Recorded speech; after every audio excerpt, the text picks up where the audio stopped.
dowladda waddanka Denmark ayaa ka warheshay kuna baraarugtay koox cusub oo loogu yeero New Nazi kuwa oo doonayay inay afgambi iyo xoog kula wareegaan xukunka waddankaasi Denmark. Kooxdan cusub ee loogu yeero New Nazi ama cunturiyiinta cusub ee doonaya in ay talada waddankaasi si xooga oo afgambi kula wareegaan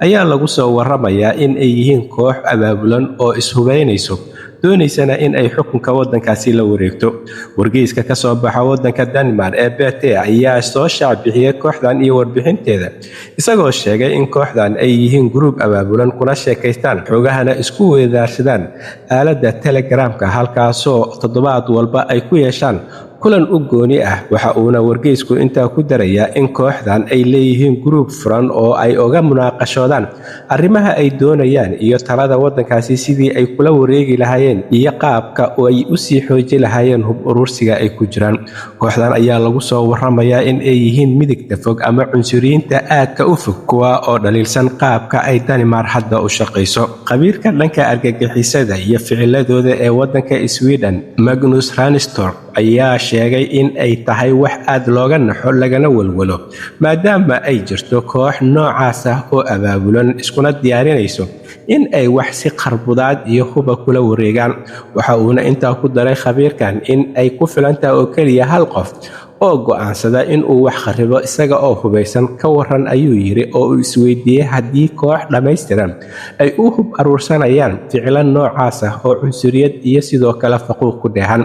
Waxa uuna khabiirkan ka digay kooxdan oo laga yaabo in ay dhibaatooyin xooggan ka geysato waddanka Denmark iyo sidoo kale guud ahaan dalalka Scandinavian-ka oo waayadan dambe xisbiyada midigta fog iyo cunsuriyiintuba ay ku sii badanayaan. Sirdoonka waddanka Denmark ayaa sanadihii u dambeeyay soo saarayay digniino xambaarsan khatar dheeri ah oo ku saabsan kooxaha cunsuriyiinta ee xagjirka ah kuwa oo sii xoogaysanayay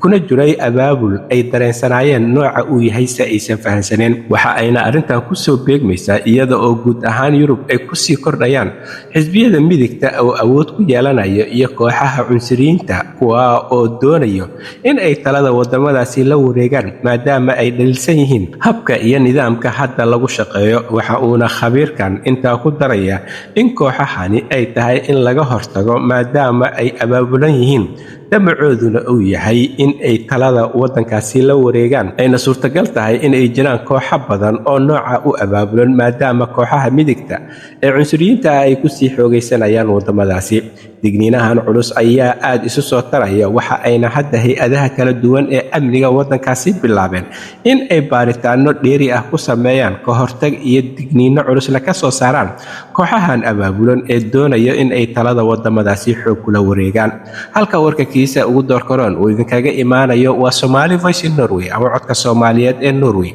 waxaana idinla socodsiinaya aniga oo ah Cabdulaahi Shiine.